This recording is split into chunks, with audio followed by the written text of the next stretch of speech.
My name is Clancy Immisland, and I'm an alcoholic. I'm very glad to be here. I want to, in kind of an honor of my dear friend and baby Tom, let me just take a moment. But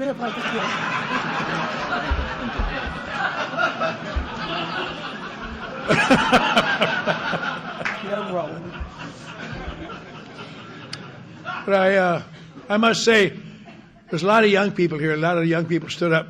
And there's always some old people in me, some young people, like John and I and Tom. We get up every morning and read the obits and see if we made it. I had a special thrill the other day. I was reading the magazine because I was in World War II as a young man, and they tell me that now something over 1,500 World War II veterans die every day. So, treat me with love. But that's the incongruity of AA, because it's a strange place, There's some old guy will get up there and say, I stayed drunk around the clock for 40 years. As if to say to the little snots in the front row, I've been around longer than you've been alive. And they don't know the little snots are thinking, you can't be much of an alcoholic if you lasted 40 years, you old son of a bitch. And it turns out it isn't how long you drank, it has nothing to do with it. It's something that makes an alcoholic. It's something none of us seem to know very easily. It takes a hard time to find out. If you don't find it out, AA doesn't make sense. I came to my first AA meeting a great many years ago, and I was just out of the University of Wisconsin. I was back from being in the war. In the war, I'd learned to drink a little bit, and I loved drinking. I did very great in college and drank a lot, and went out in the world, became a sports writer and drank a lot. But I had one little problem, is that I seemed to drink a little too much sometimes, more than I planned to, and I would act bizarrely. That was the term they used for me. And so somebody says, I suggest I go to Alcoholics Anonymous. So I went to my first AA meeting. I'm sure I felt some way some of the newcomers here, except I was in a town where there's only 8 people sitting around a table, 8 fat old guys. One guy says, what the hell are you doing here? I thought, God, that's a wonderful introduction. I now know why he said it, because I was 22, I looked much younger, and there wasn't anybody in that state under 40 years old in AA. And so it was like some kid 12 years old coming in tonight. I think I'm an alcoholic. Well, do you? I think you have a broken nose. But they let me sit around and listen to them. And it doesn't take long if you're new to know about AA. Easy. Alcoholics are people whose problem is alcohol, obviously, and they drink too much, they get in trouble, and they come to AA and admit their problem is alcohol, which gives them a sense of relief, apparently. Then apparently they return to God. Then they show their gratitude by helping others. And it's just kind of a dreary, gray tunnel, it looks like. And everybody has to confront that. But it doesn't take long to learn about AA. You don't know what the hell there's to study around here. And so I learned that in my first AA meeting. And I learned it thereafter. I moved to a different city where I was an executive of the company, and I started drinking too much. And they told me that you're going to stop drinking, we'll have to let you go. And I had a great idea. I said, oh, Mr. Carlson, I got drinking in the war overseas. And I said, but they've got this new thing downtown called Alcoholics Anonymous. Would you put me on a paid leave of absence, and I'll go down there and get sobered up and quit drinking and be okay? He said, yeah, that'll be very fine. Because nobody knew much about AA. It was very mysterious then. So I went down and sat in some meetings in that city, and different faces, but the same old pukes, I drank lots, blah. And I could see that I was never going to stay sober with these jerks, because my problem wasn't drinking. My problem was drinking provided what comfort I had. My job was trying to find a way not to drink too much. And so I looked for another job and found it. I didn't go back to that company. And I did that for years. I would work in a company, and I could write very well. I had very good things happen to me. And I would get in trouble, and they'd give me, you have to stop your drinking. I'd go to AA for a while and find another job. And one of the nice things about it in those days is you could go home and tell your wife, well, dear, I've gone back to AA. Wonderful. Wonderful. I think it'll do wonders for you, darling. What do they want you to do? Well, they want me to taper off.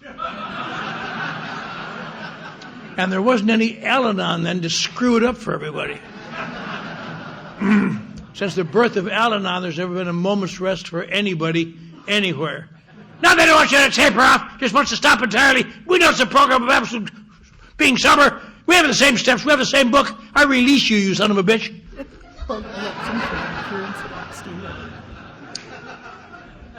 But I did that, and I went to AA, and it's a funny thing, when I first came to AA, I had a sponsor briefly who gave up on me quickly, but he had me read the book. And I read the book Alcoholics Anonymous, as I'm sure somebody would ask you to do. And they said it's a badly written book. It is not a badly written book. It's a dull book, is what it is. It doesn't ever get anywhere. And I read it, and I'm a writer on the way to becoming a successful writer. And it is a nice place, but I like things that have some action. Do this, take this action, blah, blah, blah, blah. And you read that book, and if you are thorough at this stage of your development.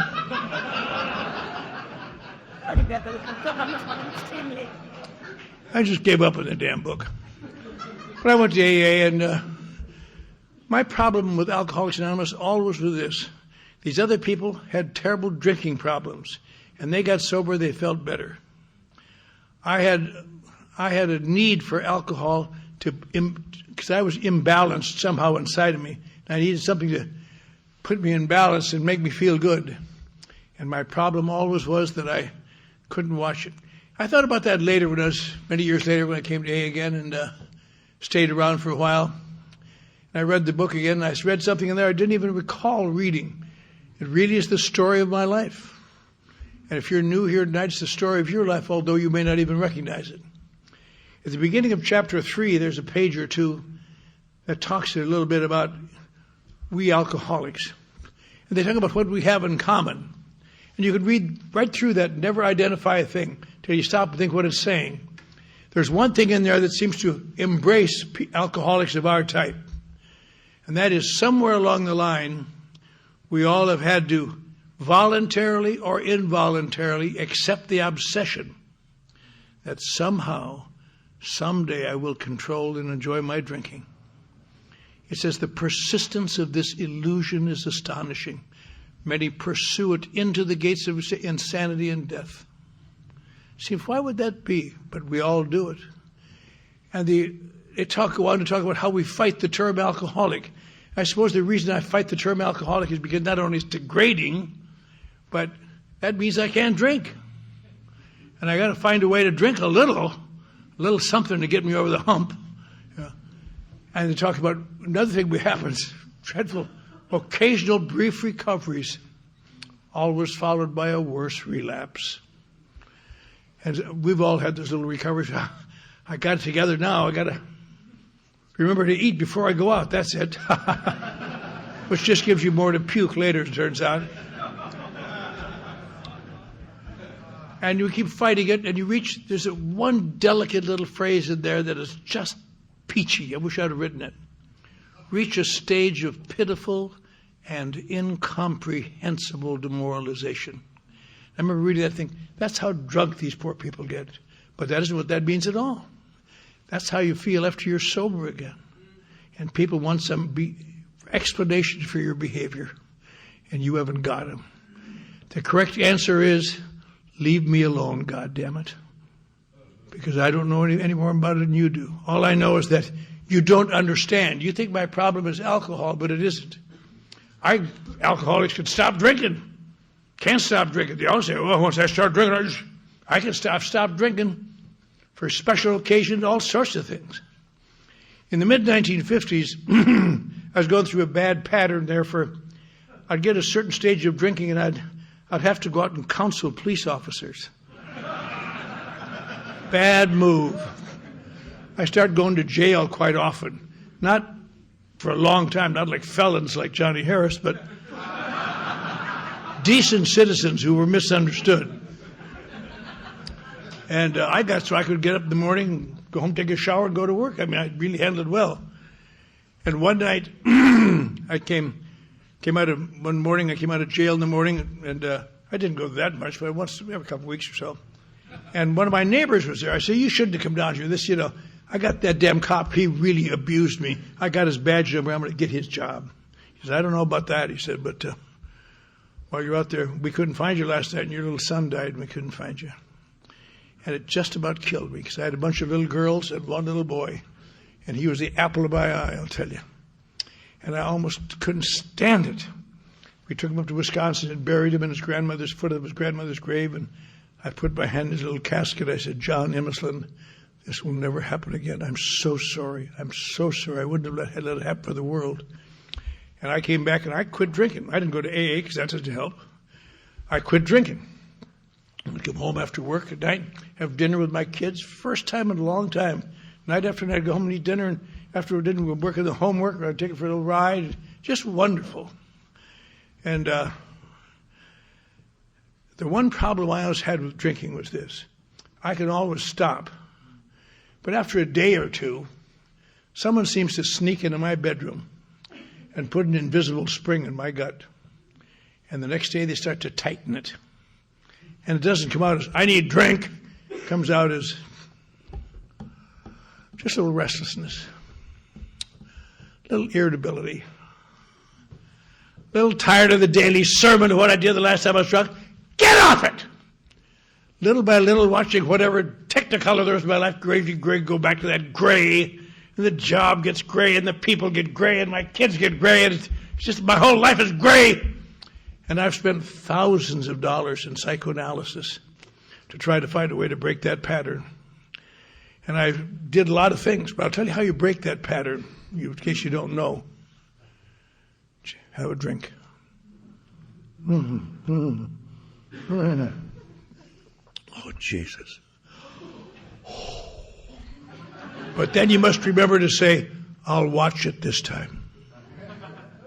Not knowing that you can't watch it. But this time it didn't happen. My kids and I were getting along good. Every meal would say a little prayer for baby John, like he was with us.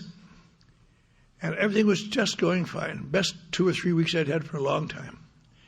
And then one night somebody snuck into my bedroom and put an invisible spring in my gut. And the next morning I got up and just a little irritable, just a little tired about going to work. I didn't feel like going to work today. I didn't feel like taking their crap for those people and putting up with their nonsense. But I did, and the next day it was a little bit worse, a little more intense. I couldn't sleep very well last night. I thought, why in the hell? Now, I'm a Norwegian Lutheran. I was born, raised, conceived, catechized, and confirmed in the church. And I was a good boy, and I got older. I'd start sinning, but I'd been fairly good. And it suddenly struck me why my son was died, why he'd killed. This Norwegian Lutheran God, this punishing son of a bitch, had taken my little boy who never committed a sin in his life and killed him to punish me. Well, screw you, God! You'll get me in hell, but you won't get me before that. Screw you! And that was the end of that. But unfortunately, the days kept going. And every day was getting awfully bad. And I really needed some relief badly. But when you've taken a vow on your son's casket, you can't do that. And it just went on and on and on. And one day I got up and my wife had taken the children to church. And I just couldn't stand another day of this. And I pulled my car in the garage and hooked up hose in the exhaust pipe and turned the motor and went to sleep and died. Just crazed. Incidentally, that was 54 years ago today. Anniversary time. Can you bring another cake, Tom? Upside down, this one. But and a neighbor next door happened to drink his breakfast, having a cup of coffee, and saw me go in there and didn't come out, and he heard the motor running, so he wandered over finally to see if I was all right. He found me dead in the car, and he pulled me out, and they beat on my chest and breathed in my mouth and rushed me to the hospital and oxygenated me, worked on me, and then they evaluated me and determined I was seriously mentally ill and committed me to the state insane asylum for an indefinite period. And that's the go away and away when I go. When I stop drinking, folks, that's no answer in my life. Maybe some people, but not mine. And I went to this nut house in Big Spring. And I was there a couple of weeks. I started to feel better, actually, because, I was protected. I didn't realize it, but there was no pressure on me at all. Protected. The only thing I had a little trouble sleeping. I don't know if you've ever been in a state mental hospital, but every time you just doze off somewhere, you hear, ah! It keeps you alert, I'll tell you. But what saved me, some big boob of a counselor said, better not ever try to escape from here, boy. Escape-proof hospital. I said, oh, is that so? Took me a few days. I found a way to get through a door, down a corridor, through another door, across the yard, and over the fence. And I was gone. And when I got out, I suddenly realized what the guy told me was true. It is true. It's an escape-proof hospital. But you don't know it till you get out. I don't know if you've ever been in West Texas, but they can see you running for 3 days out there. You feel like you catch a fool in your white bathrobe. Just.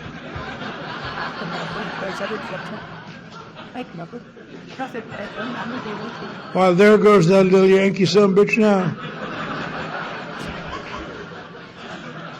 And they snatched me back and gave me a couple months of electric shock for that run.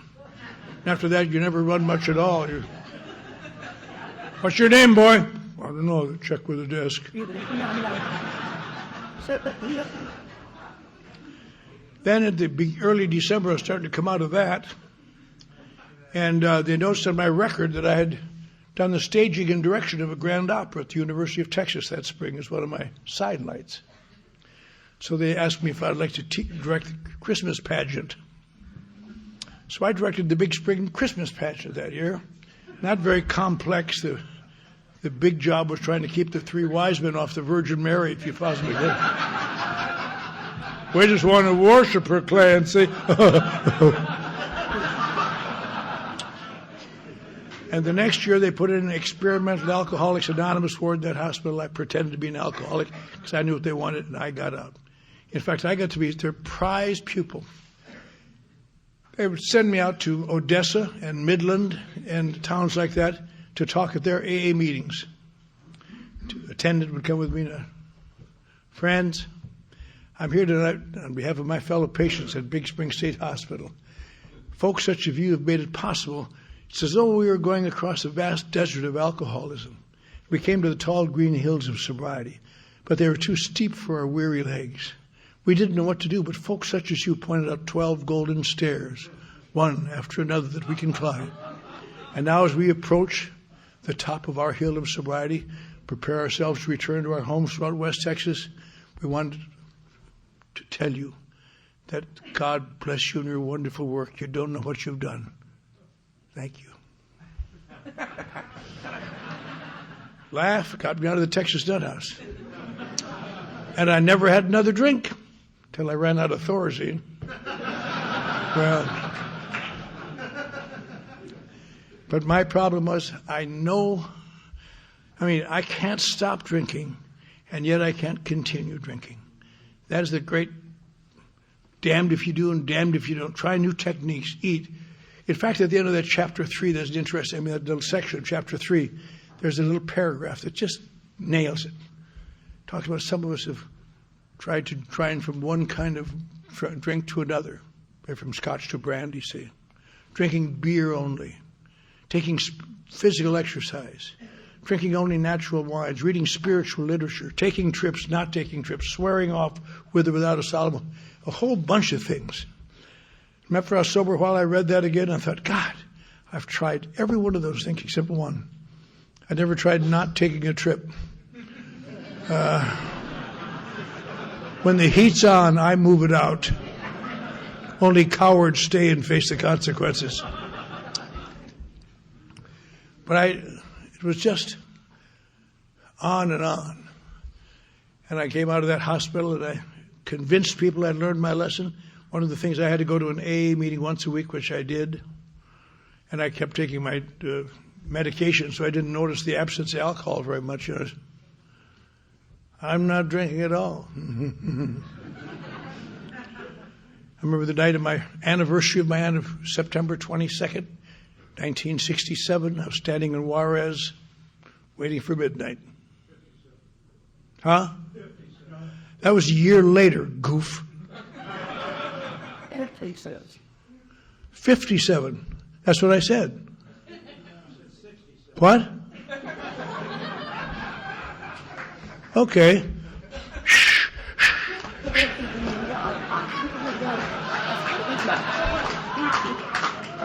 Don't ever argue with the guy that's got the mic. You'll learn that someday, Curly. Anyway, I stood in Juarez and waiting for midnight, 12 o'clock, rum and coke. Oh, God, that was good. And I went home. I didn't get drunk.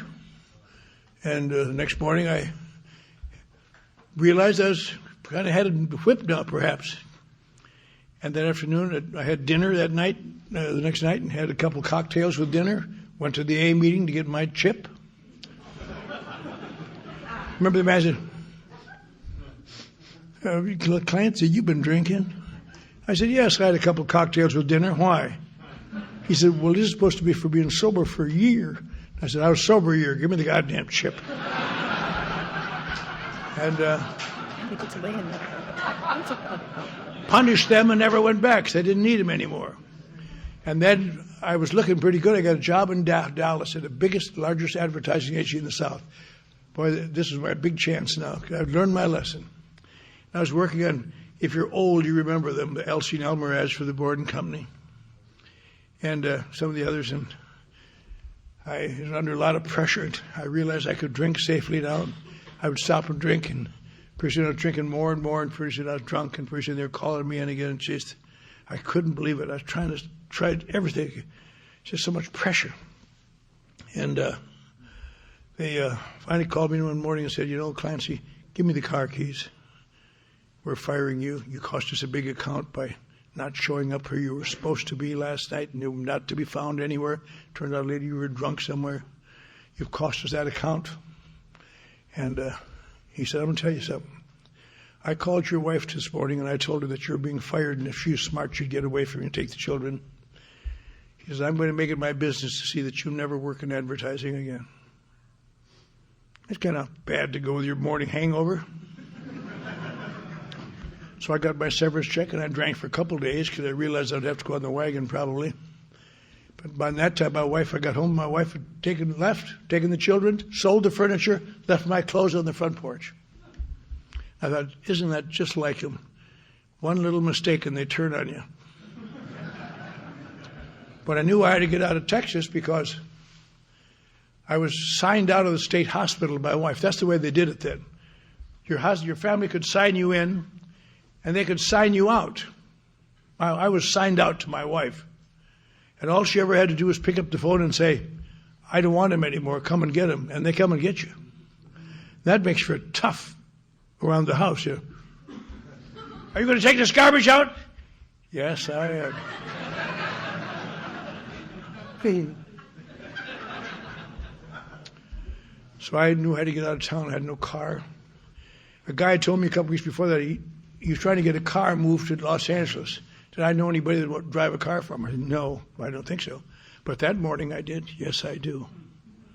And I said, I'll drive it out. He said, well, how about your big job? I said, I quit him. I don't like them. They're all phonies.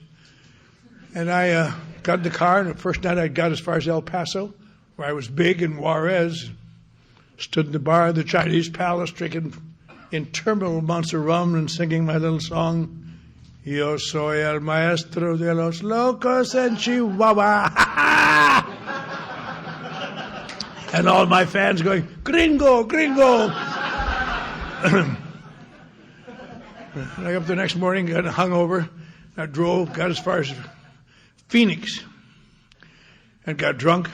I thought, I got to watch this car now. I don't know anybody here, and I hid it. And I never did find it. I haven't found it yet. All my money, all my clothes, everything in that car. And I was just desperate. I was looking for it all. Where's my car? Some guy says, why don't you just knock it off, kid? I can't find it. Help me. I'm not going to help you. Come on, for Christ's sake. Turned out to be a plainclothes cop. Threw me in jail. Said he's going to cool me off. in that 130-degree jail. You really cool off for there. And I woke up in the middle of the night so sick. Oh, God, I was sick. Oh, I had to throw up. I went to the toilet. Turned out it was somebody's bed, actually, is what it was. There was no one in it. How would I know? So then I did what I'm sure many of us have done. Lay down and put your cheek on the cool tile. And, oh, God, that feels good. And go to sleep. This guy came back from wherever he was, found his bed full of vomit, and this drunken fool lay there. You damn fool! You kicked me! I don't suppose he meant to do it, but he kicked my front teeth out. And that was one of the few mornings in my life that I was really glad I'd spent all those thousands of dollars in psychoanalysis. I was almost instantly able to identify his problem. I remember thinking, this son of a bitch is overreacting. But I didn't want to say anything to make trouble. And that morning, they released me out of the Phoenix jail, just overnight again, sick, covered with vomit and blood. But I learned one thing. All these years I've been going to AA, I learned one thing. Whenever you get to a point where you look so bad and smell so bad and nobody wants to see you, there's one place you're always welcome. Go to an AA club. The worse you look, the better they like it. This one's mine, Jim. So I found where the AA club was on North 3rd Street, called the Arid Club, certainly was. And I walked over there so sick, and I sat by the door and figured somebody would offer me some money or offer to help me or something. Stepped around me. And I saw some old lady trying to get up her courage to be kind to me, and I thought, such a poor old lady, I'll give her a pass. So she came over and said, young man, I said, yes, ma'am. She said, are you sick? I said, yes, I certainly am, ma'am. She said, it's so wonderful to see you younger folks getting here before you've had to go all the way. Well, you old bitch. I didn't say that, but it cost her $20. And I ran downtown, caught a bus to Los Angeles, and hit Los Angeles, sick, desperate, maybe $1 in my pocket. I knew one guy here, a guy named Ted Quillen, who was the chief star at KFWB at that time. They were #1 station. And I called and said, Ted, I'd given him a start years before. I said, Ted, I've had a terrible car accident. Could you possibly help me? He said, yeah, of course I can. Can you drive out here? I have no car. I've smashed my car. So taught me to down to take the bus from downtown out to Hollywood Boulevard. He says, come in and see me. You poor guy. And I went in, finally got there, went to KFW, and just terrible, grubby, smelly. And I remember he saw me and said, oh, my God, Clancy. Oh, my God, I'm so sorry. And he peeled off a pretty good wad of money for me. I said, Jesus, thanks, Ted. I'll get a check pretty soon. I'll pay it back. And I got a little room, and I drank for a while and had some fun. Went out to the beach, did this and that for a while. I don't know how long. And then one day I ran out of money. I called him up. I said, Ted, I'm really sick. Could you let me have a few? My check didn't come. He said, I called Dallas, Clancy, and you haven't had a car accident. You're a bum. Everybody knows you're a bum now. They all say, stay away from you. I said, Jesus said, for old time's sake, please, for Christ's sake. Okay. So you come to the back of the station tonight. Not the front, the back. Come in the alley. At 9 o'clock, I'll come out the fire escape. If you're there, I'll see what I can do. So I was out there at 8:30. The rain came on. He said, you make me sick. Stay away from here. He threw a $5 bill at floated down to a mud puddle, and I crawled out, got it, and thought, boy, I really outsmarted him. And the next night, I went to sleep in an all-night theater on Skid Row. I don't know if any of you have been on all-night theaters on Skid Row, but they don't run all night, for one thing. They run until 5 o'clock in the morning. And they only cost about 2 bits because they're designed for people, bums, to go in and sleep all night. At 5 in the morning, they roust you out and mop it down and just open it up again. Remember that morning? Okay, all you bums out. I was, where are we? Outside in the rain. I thought, my God, what am I going to do? I'm going to die. What am I going to do? Some guy said, you want to sell a pint of blood for $4? I said, Christ, yes. So he took us up, took him about 8 blocks and to a blood bank. There was a group of men out in front. Turned out, I found out later, they were there every morning, different guys, but they're all so sick. They're all going like, God, just a crowd of people going like this. And from the distance, it looked like they're dancing. They used to call it the dance hall. You know, all these poor old guys. We stood in line, and they let me in. They finally guys said, took a drop of blood in my urine, so you don't have enough iron in your blood to sell a pint of blood, kid. I said, Jesus, you got to help me. I'm sick. It's down here about 4 blocks or something called the Midnight Mission. Go down there, maybe you can get some breakfast. All right. Away I went to the Midnight Mission. Oh, God, I'm glad to be out of the rain. I'd like some breakfast, please. Guys, you just missed it. We just got done serving. I said, well, find me one more month. I'm so sick. I don't know if I can go on much further. He said, I told you we were done serving. Come by at lunch. We'll give you something to eat. I said, grandmother, I said, I need something now. And guys came over, one on each side, and unpeeled my hand and threw me out the front door and says, don't come back, you son of a bitch. And I tried to explain to him, I'm not a son of a bitch. 3 years ago, I was on the faculty of the University of Texas. Ads that I wrote, these Elgin Elmer ads, were running that very week in Life and Time and New Yorker and Saturday Post, Vanity Fair. I've had my picture in the New York Times for one of my achievements. But it's really hard to explain these things in midair.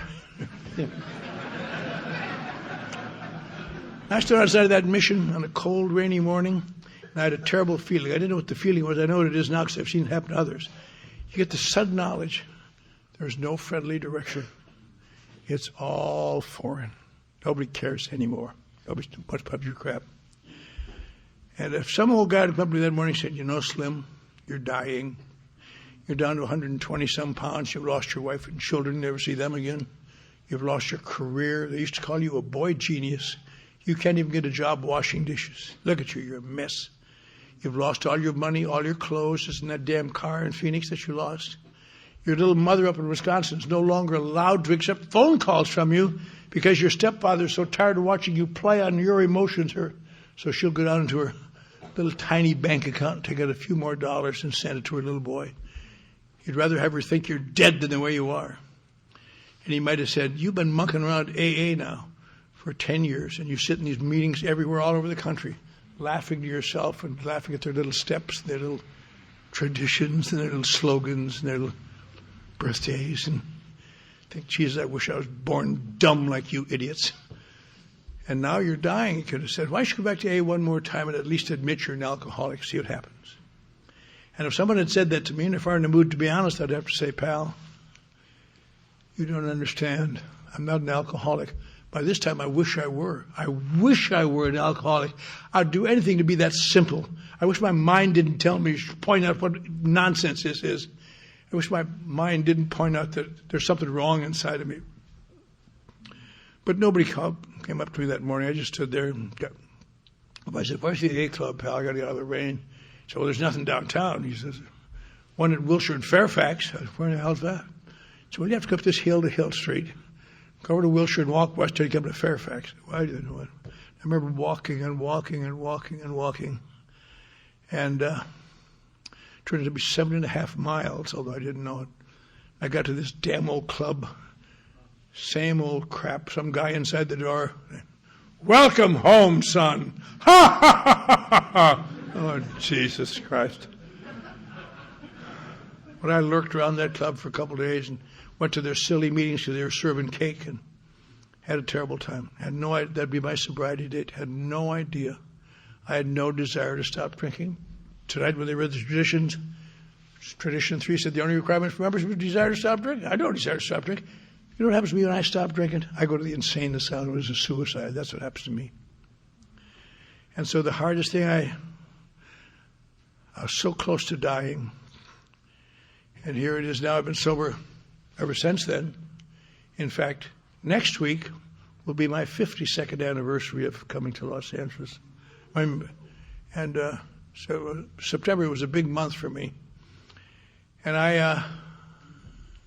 the only therapy I've had is Alcoholics Anonymous. It's 1958. That's a long time ago. And you wonder, how could that be? I'll tell you, let me put it basically what it is, quickly. Then I'll tell you why. Because a man got a hold of me who eventually got me to listen to him because I had some respect for him. But over a period of time, I learned that everything I knew about AA was false. Alcoholics are not people who's got an alcohol problem. You don't come to AA and feel better by admitting you're an alcoholic. You never return to God if you don't want to. You don't show your gratitude by helping others. Every one of those tenets, they sound right, and they're almost right, but they're false. And I had come to learn to disbelieve them. First of all, what do you mean an alcoholic is not a person whose problem is alcohol? My sponsor was very brutal with me about that. We saw a guy at a meeting who said that he didn't work the steps because he stopped drinking. That was enough for him. He went over to him and offered to keep him out of AA. You shouldn't be in AA. People like you. On the way home, I said, why did you give that guy hell, Bob? Because he said his problem was alcohol. I said, Bob, I don't want to break it into you, but that's what AA is for. People with alcohol problems. Nah, people with alcohol problems shouldn't be in AA. I said, where should they be, Bob? He said, they should be wherever they want to be. I'll tell you what they do. They stop drinking, they clean up their act, and when they're offered a drink, say no thank you. I said, that's silly, Bob. I've tried that 100 times over the last 10 years. He said, maybe that's because your problem isn't alcohol. I said, what do you think my problem is, Bob? He said, it's something that sounds like alcohol, and it fools a lot of people, young and old. Something called alcoholism. I said, oh, Jesus, Bob. Don't play word games with me. I look terrible, and I'm smarter than you'd believe.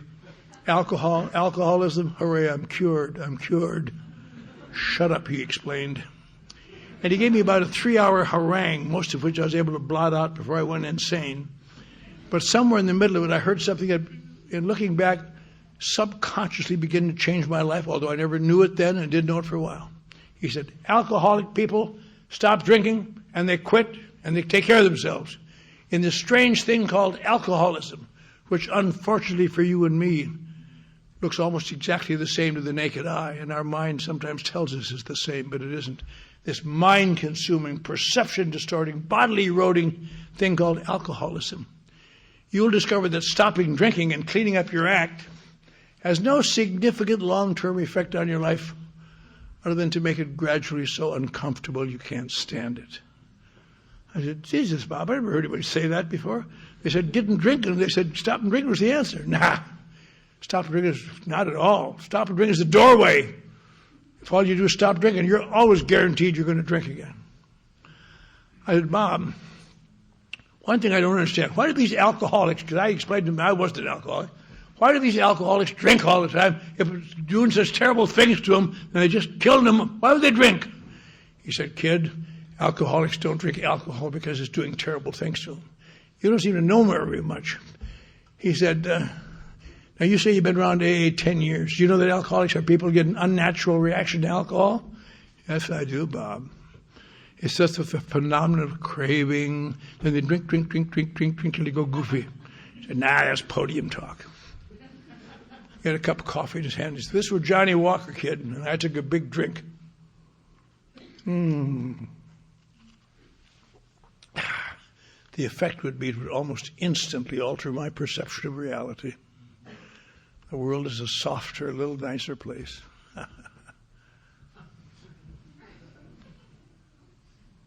Another big drinker, too. It begins to change my relationships to the world around me. Hi there.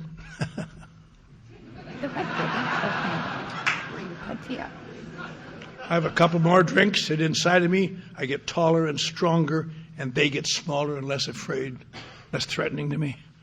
And I'm tough, and I'm slick. I'm great. Unfortunately, I don't stop then. But that's what alcohol does. He said, alcohol has got to do something special for you that it doesn't do for other people. I said, it doesn't do that for other people? He said, nah. Less than 10% of people who drink alcohol will ever get that effect. But if you get that effect, you're lucky, and it's going to kill you. I said, my God. I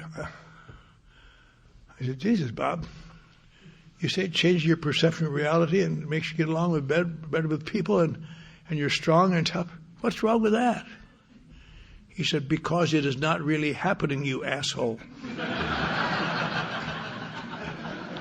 Well, there's no way to talk to a newcomer, I'll tell you that. I said, okay, I understand that, Bob. But now, last night at the meeting, there was a girl who'd been sober, and she got up and said she'd got drunk again. Why would she get drunk again? He said, that's the other part of the disease, kid. And he had a theory that I thought was stupid, but I heard a tape of it years later, and I thought, right on. When people are born and raised, you grow up. It's not easy growing up in the world emotionally. I mean, some people grow up emotionally for 50 years. People not interested in what you got to say, really, because you don't fit in, really, and you don't feel uncomfortable a lot. And every time you fall in love, you're not going to have your heart broken. Just one thing after another. You ask to solve problems you don't really know how to solve, and deal with obsessions you can't deal with. And worst of all, you don't even know the goal, where you're going. It turns out the goal, although we don't know it, is emotional maturity. And if you go through enough grubby things, apparently, you can become emotionally mature. But alcoholics almost never become emotionally mature. Why do you think that is? Because they have a difficult problem they have to learn something from, they can drink it away. Here's to you, household finance.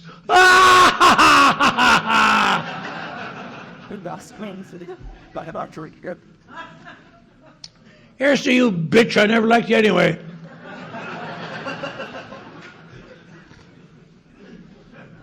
Hey, Mr. Krause, take your job and shove it up your nose. And it works. It really works.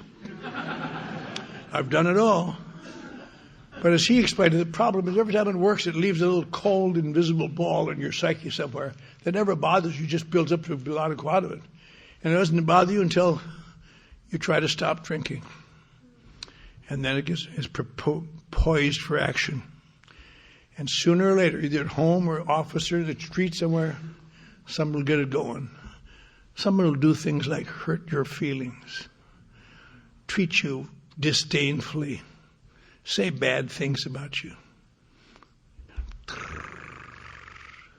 used to always happen to me on a job.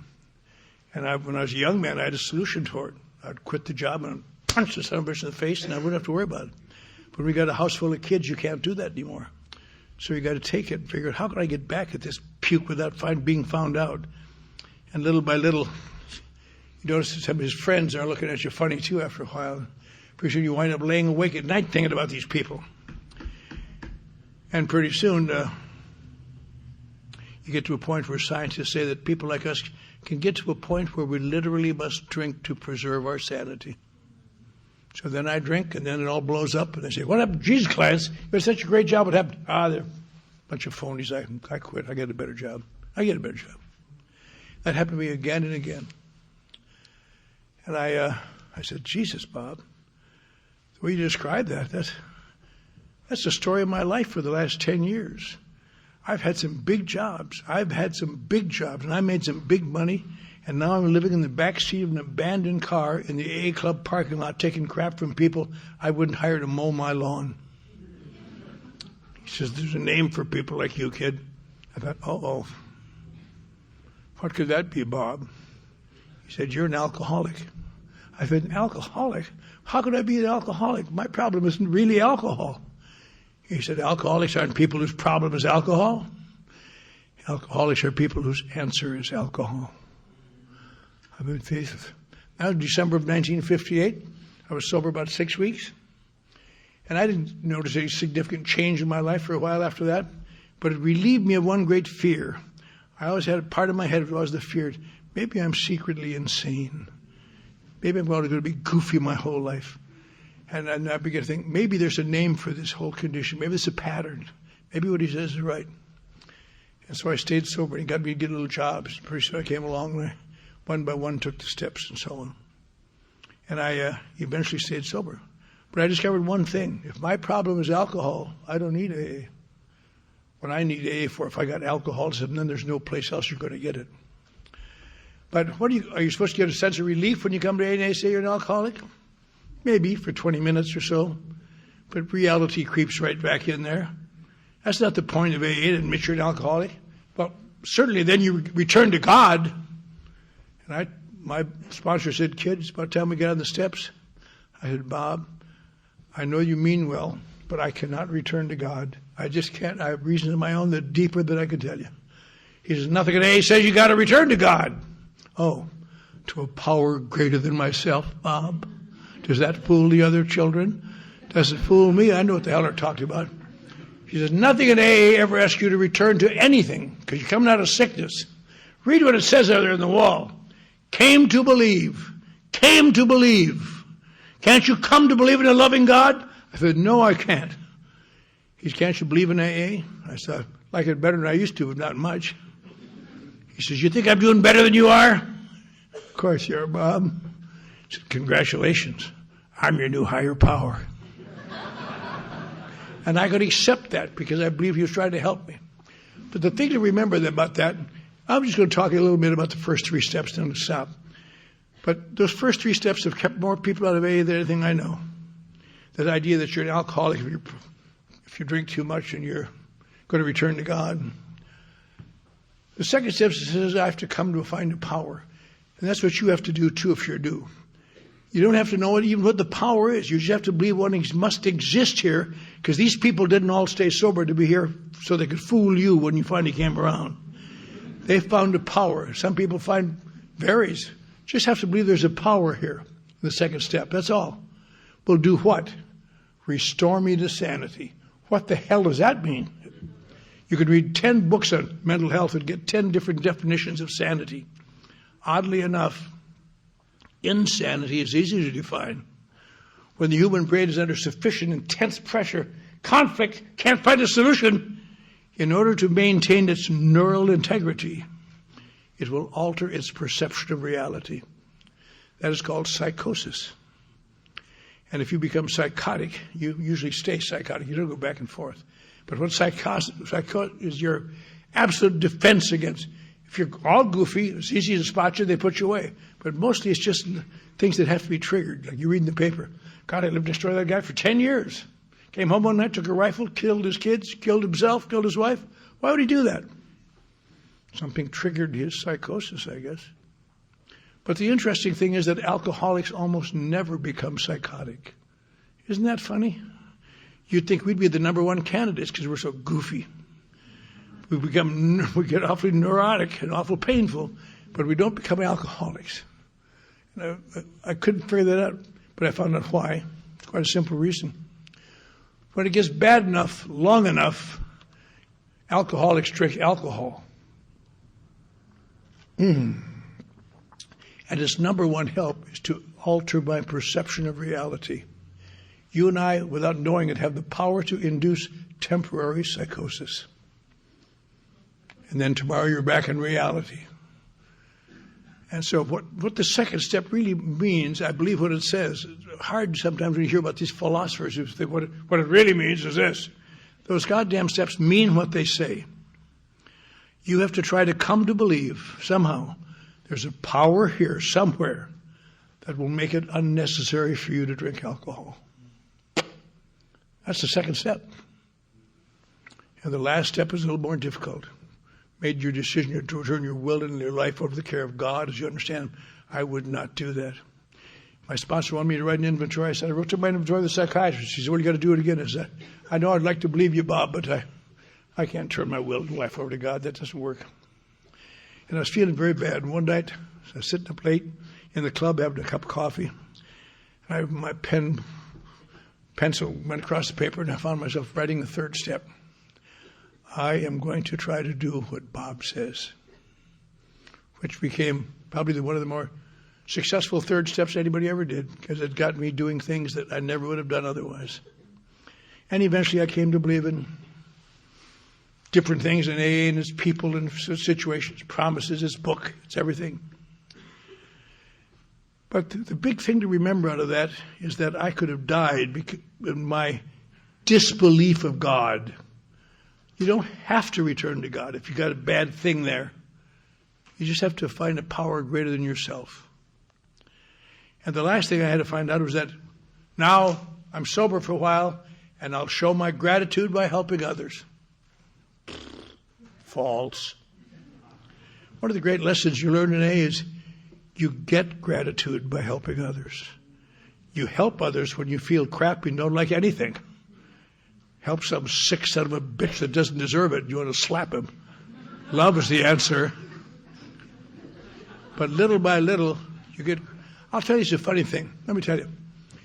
When I was about 5 years sober, I was really doing quite well. I had front teeth, smiled a lot. If any of you knew people have lost teeth, let me give you hope. Once you become spiritually perfect, they grow back. Anyway, I was working in Hollywood in radio and television, and I was slick, and I thought I should be a secretary of a meeting. Jesus, I now have authority on AA. So the biggest meeting in town was Brentwood. I got somebody to nominate me, but it died for lack of a second. I could see there was no groundswell to have me be secretary. A couple weeks later, someone said, over in Ohio Street, there's a little building that they have AA meetings. The Tuesday night meeting has just died. You know anybody wants to start one? I said, yes, I do. And I went over there and paid rent for a month and wrote a little format based on what I knew and took 10 or 12 of my tattered followers and started this group. And first week we had 14 people maybe. But my announcements were pretty electric. Next week we had 22. Next week we had 30. And I offended a lot of people to get back to 12. But at the end of the year, we had about 40 people coming, regular 50 people. And I thought, I could have an election now. But that would be unfair to these people. They don't know nothing. I got to teach them. I'll sacrifice myself, and I'll just continue to be secretary and won't mention an election. So at the end of the second year, about election time, I thought, they're like an emerging third world country. They want to do it right, but they don't know how. Perhaps I'd better just sacrifice myself one more year. And about 2 months later, some boob came up to me and said, are you going to be secretary forever around here? I said, why? What's the difference? We're doing well. We follow the traditions. He said, no, don't be mad. He said, but people in other groups say that you're a dictator. And if we elected you, they couldn't say a word. I said, good idea, Billy. So I announced an election. The night of the election, I passed around ballots. I said, now, of course, you can vote for whoever you want to. You don't have to vote for any particular person. But if you find someone that you think can really do a wonderful job, put them in office again. And that election, I was swept out of office. I didn't say anything. I don't care. That was the same year Tom Whalen came around and added to my heartaches. But were you at that election, Tom? Son of a bitch.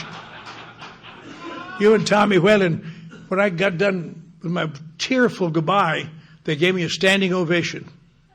Tommy Whalen and Tommy Carrington were the only two who sat there. You boob. Love is the answer.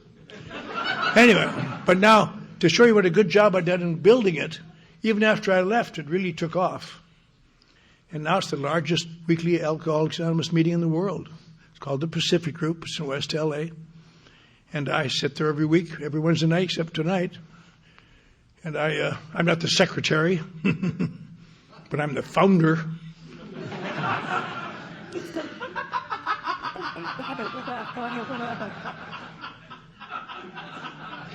Nobody pays any attention, but it makes me feel good. And after the meeting, somebody would bring a newcomer up and say, this is Clancy. He founded the meeting. He travels all over the world speaking, and he's been sober over 50 years. The newcomer said, oh. I said, welcome. I hope you brought your problems tonight. Many folks leave them here. And, it's happened a lot. It doesn't have much effect on me except just who's this puke? And once in a while somebody will come up and say, I don't know who you are, pal, but could you give me a ride back over to the AA hospital, to the Veterans Hospital Psycho Ward? And I think nice thing about it, you could look him right in the eye and think, what? Give you a ride back to the VA Psycho Ward? You should have stayed there, you crazy bastard. There's almost 1,000 people in this room, all need action desperately. One has given all, year after year after year. I'm not just some guy in a suit. I'm Clancy from up in the sky. Now I can think that as long as I say, okay. And the great part about AA is after I dropped this puke off at the VA, And I'm driving home, my head says, "Oh, Clancy, is there no end to your goodness?"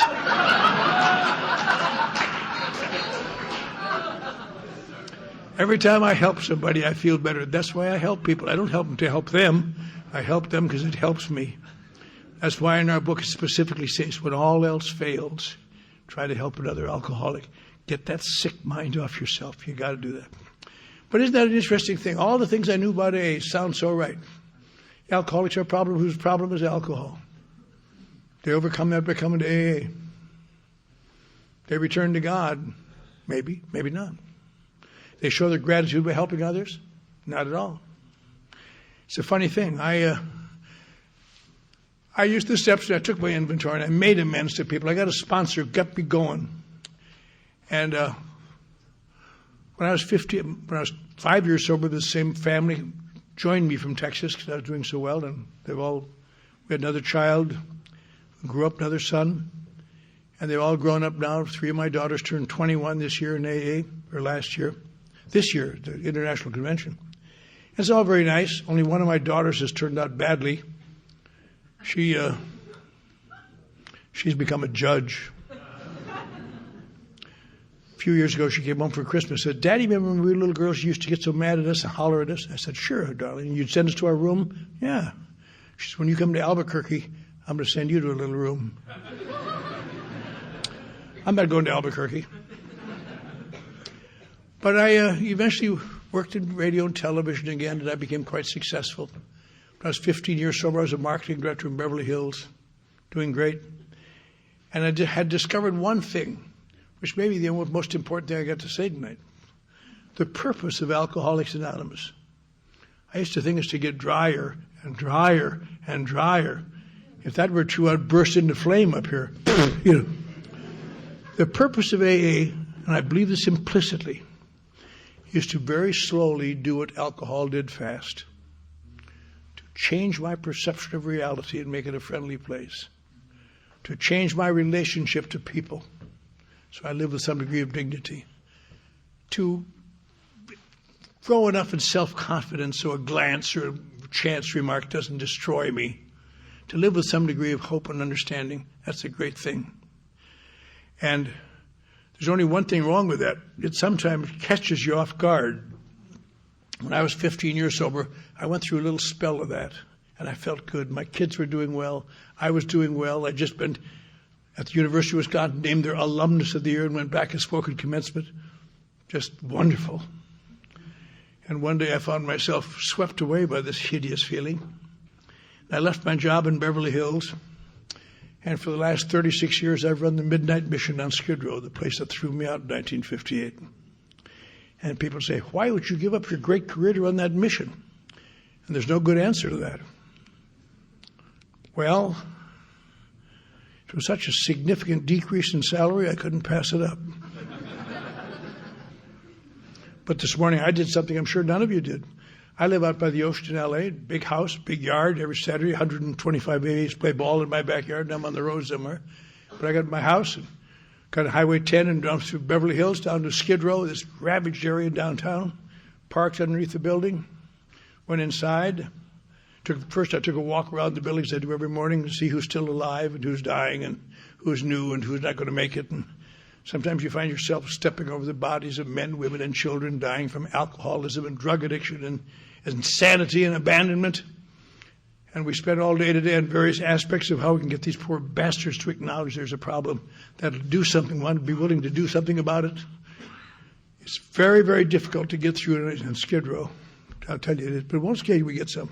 Last week we had a one-year birthday at the Pacific Group, a guy from Skid Row. And then I had lunch with my friends, Johnny and my friends, and came down here tonight and had dinner with my friend Tom and his lovely wife, and we laughed and talked about things. And I came to the meeting. I want to go home now and go to bed and get up early in the morning and do it again. It doesn't sound like a very exciting life for me, but it's a very good life. Because somehow along the way, all of you new people, I understand your doubts and feelings of different. You never had them as bad as I did or any worse, because I had them. And I knew that it couldn't work for me. That's why it's such an unusual thing to stand up here and say, this stuff that I already knew about 50 years ago, it wasn't worth the crap, has saved my life because I allowed someone to direct me how to take the actions. But the great, we have a circle and a triangle. And if you look inside of that, you see all kinds of mishmash. There's traditions and steps and meetings and books and people and sponsors and faculty. So if you turn it upside down, at least you get the point at the bottom. You still see all that mush in there when you're new. But at the bottom, there's a little point. And that point is absolutely as true tonight in Laguna Beach as it was July 10th, 1935, when these two guys started AA in Akron, Ohio. Here's what Alcoholics Anonymous is. It isn't what you think it is. It is one alcoholic talking to another alcoholic to help him reduce his feelings of difference, at least enough, so that he will begin to take actions he does not yet believe in. Almost impossible, but if that happens, the miracle starts. And people like you and I can live in the world. And I can come down here and take great pleasure in telling you how I feel. Here's how I feel. I'm glad to be safe and sane and sober. Thank you.